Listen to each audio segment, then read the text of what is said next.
Welcome back to my channel Sowji Dakshu vlogs. చాలా రోజులు అవుతుందండి మేమైతే ఈరోజు టెంపుల్కి వెళ్తున్నాం. సమ్మర్ హాలిడేస్ అయితే కంప్లీట్ అవుతున్నాయి, స్కూల్స్ రీఓపెనింగ్ అవుతున్నాయి కాబట్టి ఇంకా పిల్లల్ని తీసుకొని ఇది ఒక ట్రిప్ లాగా ఉంటుందని చెప్పేసి టెంపుల్కి వెళ్తున్నాము. మేము వెళ్ళబోయే టెంపుల్ ఏంటి అనేది ఎవరికైనా తెలుసుంటే మాత్రం కామెంట్ సెక్షన్లో మెన్షన్ చేయండి. తెలియని వాళ్ళ కోసం అయితే నేను ఎక్స్ప్లెయిన్ చేస్తాను. ఫస్ట్ అయితే మనం ఈ టెంపుల్కి ఎలా వెళ్ళాలో చూద్దామండి. గుంటూరు నుంచి మేము బయలుదేరాం కాబట్టి నసరావుపేట వరకు బస్సులో అయితే వచ్చాము. నసరావుపేట నుంచి కోటప్పకొండకి అయితే ఘాట్ రూట్ను వెళ్తున్నామండి. అయితే ఇక్కడ చూడండి, మనం అలా వెళ్తూ ఉన్నప్పుడు అక్కడక్కడ పెద్ద దేవుడి విగ్రహాలు అయితే కనిపిస్తున్నాయి. ఫస్ట్ మీకు కనిపించింది అయితే బ్రహ్మ అనమాట, 3 తలలు ఉంది కదా, చూశారు కదా బాగా క్లియర్గా. నెక్స్ట్ అయితే శేషపాన్పుపై విష్ణుమూర్తి ఇలా పడుకొని ఉన్నాడు. నెక్స్ట్ అయితే చూడండి శ్రీకృష్ణుడు అనమాట, సర్పంపై తాండవం చేస్తున్నాడు. సముద్రంలో సర్పం ఉంటుంది కదండి, ఆ విధంగానే ఇక్కడ ఒక కొలనులాగా కట్టారు. కానీ వాటర్ అయితే సమ్మర్ అవ్వటం వల్ల ఎండిపోయాయి. అయితే మేము వెహికల్లో వెళ్తున్నాం కాబట్టి కొంచెం స్లోగా పోనిస్తే నేను ఆ క్లిప్పింగ్స్ అయితే తీశాను, కానీ లేకపోతే స్పీడ్గా వెళ్తే తీయలేమండి. అయితే ఇక్కడ మేము టెంపుల్ దగ్గరికి అయితే వచ్చేసాము.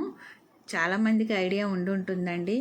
ఎక్కువగా ఈ టెంపుల్ శివరాత్రి టైంలో ప్రతి ఒక్కరికి తెలుస్తుంది. దక్షిణామూర్తి కోటప్పకొండ టెంపుల్ అండి. చారిత్రాత్మకంగా చాలా ప్రసిద్ధి చెందిన కొన్ని వేల సంవత్సరాల నుంచి ఉన్న టెంపుల్ అండి ఇది. అయితే ఇక్కడ భక్తుల రద్దీ బాగా శివరాత్రి కార్తీక మాసం టైంలో ఉంటుంది, ఇంకా బాగా శివరాత్రి టైంలో ఉంటుందండి. ఈ ప్లేస్ ఉంది చూసారు కదా, ఇక్కడ మొత్తం కూడా భక్తుల రద్దీ అనమాట. అస్సలు కొంచెం కూడా గ్యాప్ ఉండదు. ఇప్పుడైతే అంత ఉండదండి, ఇప్పుడు సమ్మర్ టైము, అలాగే ఎలాంటి ఫెస్టివల్ కాదు.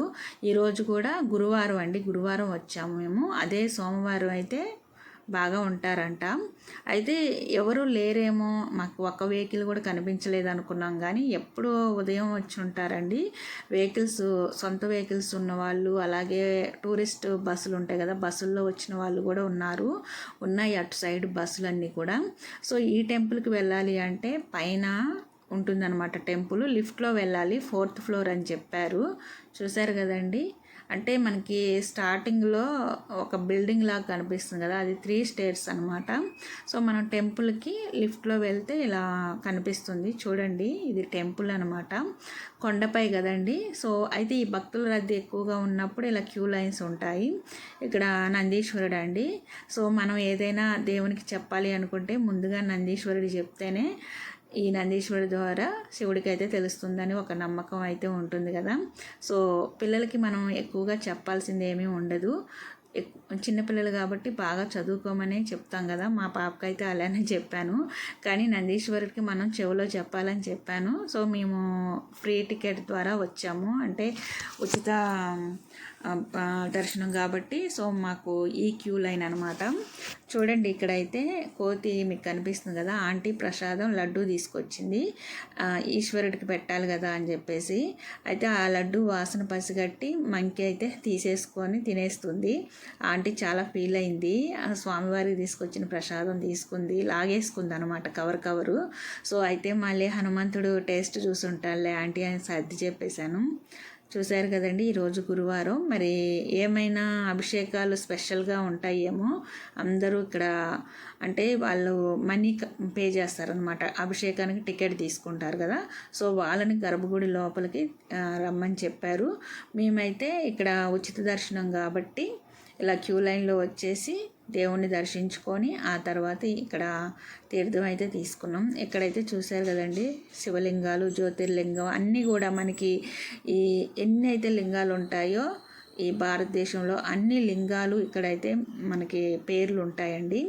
చూడండి టెంపుల్ ప్రాంగణం ఇదంతా కూడా మనం చూస్తూ ఉంటే చాలా పెద్దదండి, అసలు ఎటు నుంచి వీడియో తీయాలో కూడా అర్థం కాదు.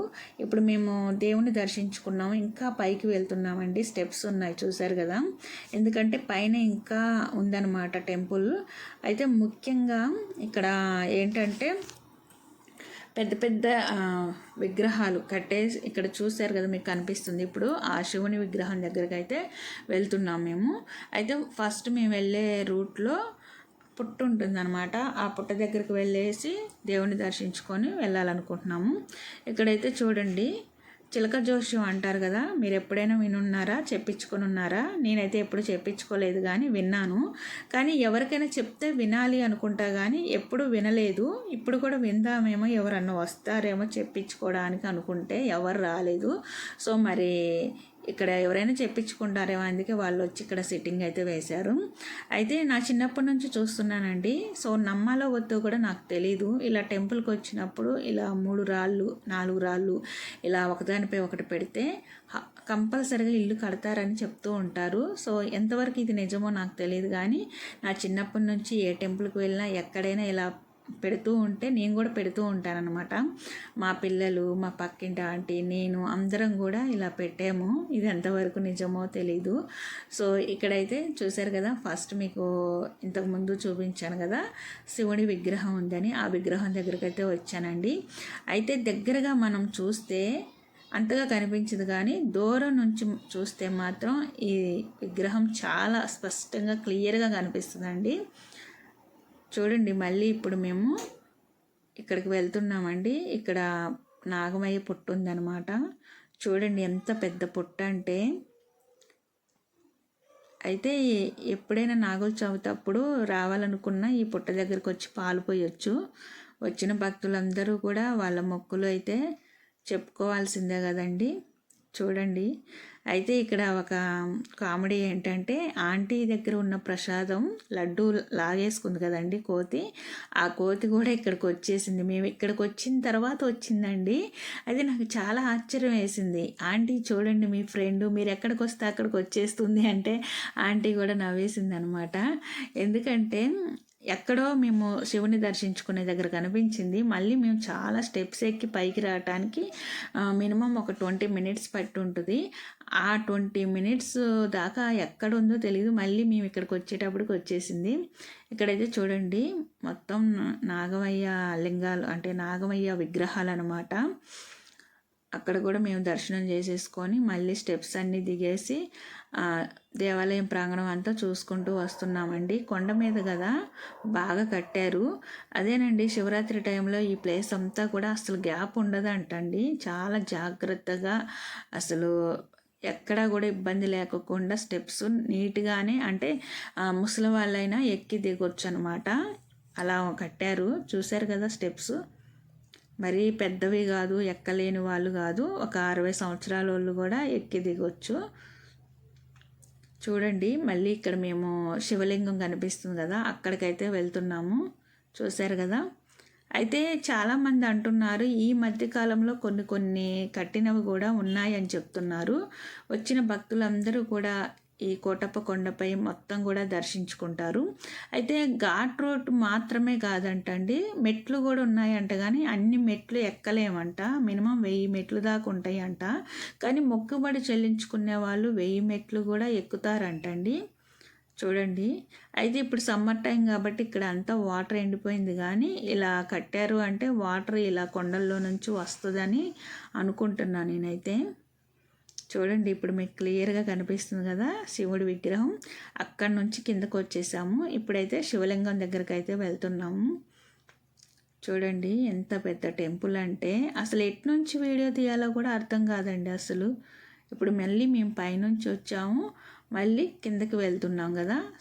అంటే మనం ఎన్ని స్టెప్స్ ఎక్కామనేది కూడా అర్థం కాదండి. ఎందుకంటే ఎక్కినట్టు కూడా అనిపించదు అనమాట. అంత చిన్న చిన్నగా హైట్ తక్కువలో ఉంటాయి. అలాగే ప్రతి వైపు స్టెప్స్ అయితే పెట్టారు కానీ ఎట్నుంచి ఎటు వచ్చాము అనేది కూడా అర్థం కాకుండా ఉంటుంది.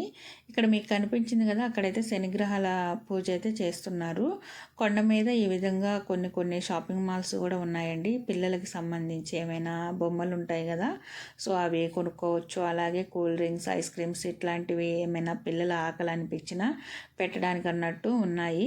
సో ఇంకా పిల్లలు ఐస్ క్రీమ్ చూస్తే ఆగుతారా చెప్పండి, కంపల్సరీగా అడుగుతారు కదా. సో మేము ఐస్ క్రీమ్ అయితే కొనిచ్చాము. ఈ ఎండ వేడికి తట్టుకోలేక కాళ్ళు కాలిపోయి, కొండ మీద కదండి. సో ఈరోజు అయితే అనుకోలేదండి అసలు ఎండ ఇంత విపరీతంగా ఉంటుందని. ఎందుకంటే అంతకుముందు రోజే కొంచెం చల్లపడింది కాబట్టి ఈరోజు కూడా చల్లగా ఉంటుంది అనుకున్నాను. ఎప్పుడు మబ్బులు చేస్తుందో తెలియదు. ఇప్పుడైతే ఎంత ఎండగా ఉందో చూశారు కదండి. సో ఇక్కడ మీకు ప్రాంగణం మొత్తం చూపిస్తున్నాను. చూడండి ఎంత గ్రీనరీగా ఉందో. చాలా పెద్ద శివలింగం అండి. ఈ శివలింగం దగ్గర ఫొటోస్, వీడియోస్ తీసుకుంటున్నారు. ఈ శివలింగం ఎదురుగానే గోపురం ఉంది. మనం స్టార్టింగ్‌లో దర్శనం అయితే చేసుకున్నాం గదా! ఆ టెంపుల్ గోపురమేనండి, మెయిన్ టెంపుల్. అయితే ఇక్కడ ఒక చిన్న స్టోరీ గూడా ఉందనమాట. తెలిసిన వాళ్ళైతే చెప్పారు. కోటప్పకొండ దక్షిణామూర్తి స్వామి చాలా పైన వెలిసారట ఫస్టు. అయితే కింద ఎక్కడో ఉన్న గొల్లబామ రోజు పైకొచ్చి పాలు పోసి వెళ్ళేదట.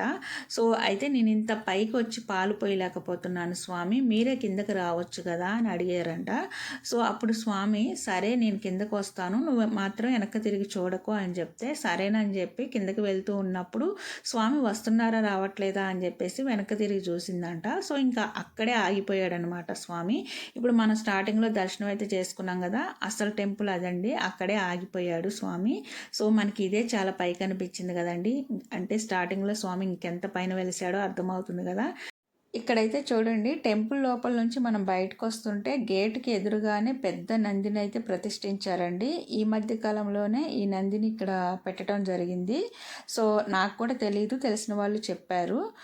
ఇక్కడ మీరు చూశారు కదండి, చిన్న టెంపుల్ అయితే కనిపిస్తుంది కదా. అయితే శివుడు విగ్రహ రూపంలో ఉండటం మీరు ఎప్పుడైనా చూసారా? మీకు నల్లగా కనిపిస్తున్న దేవుడు శివుడేనండి. చూడండి ఎంత బాగా కనిపిస్తున్నాడో. ఈ శివుడికి ఎదురుగానే అక్షరాభ్యాసం చేస్తున్నారనమాట. ఇంకా టెంపుల్ నుంచి అయితే మేము బయటకు వచ్చామండి. నసరావుపేట నుంచి కోటప్పకొండకి బయలుదేరేటప్పుడు 8:30 అయింది. సో, మేము దేవుణ్ణి అన్నీ చూసి బయటకు వచ్చేటప్పటికి 10:30 అయింది. 10:30కి ఎంత ఎండగా ఉందో చూసారు కదా, కాళ్ళు కూడా కాలిపోతున్నాయి. చూడండి, ఇక్కడ పెద్ద వినాయకుడు విగ్రహం అయితే ఉంది. ఇంకా రాక్షసుల పైన లక్ష్మీదేవి కూడా కూర్చొని ఉంటుందండి. సో, అక్కడక్కడ కొన్ని విగ్రహాలు ఉన్నాయి కానీ అన్నీ తీయలేకపోయాను. సో, మీకు ఈ వీడియో నచ్చితే లైక్, షేర్, సబ్స్క్రైబ్ చేయండి.